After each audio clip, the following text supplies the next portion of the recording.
Hi, I'm Professor Betty Brown, and I want to talk with you about Dada, surely the most fun art movement of the 20th century.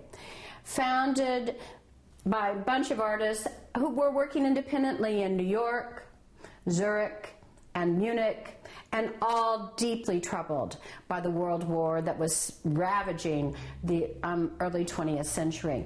World War I was the first great war, and many artists protested with peace movements. Many artists were actually killed during the war. Artists like Tristan Tzara in Europe and Marcel Duchamp in the United States, he was French, but he was living in New York at the time, questioned the very meaning of art. How could art matter in a time when thousands of people were being savagely killed in World War I?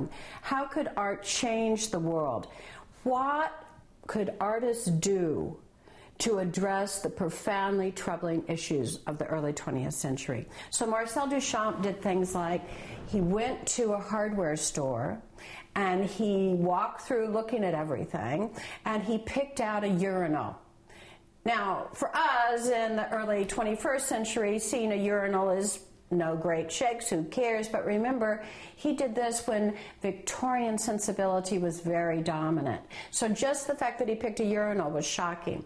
He picks a urinal and he declares it an artwork and submits it to an art exhibit, signing it R. Mutt, that is the letter R, period, Mutt, and dating it as if a dog had done it, or perhaps Mutt from Mutt and Jeff, his favorite cartoon strip. Marcel Duchamp did this to challenge the Western cultural values that had led to World War I, and he wanted to challenge the very foundation of thinking in that society.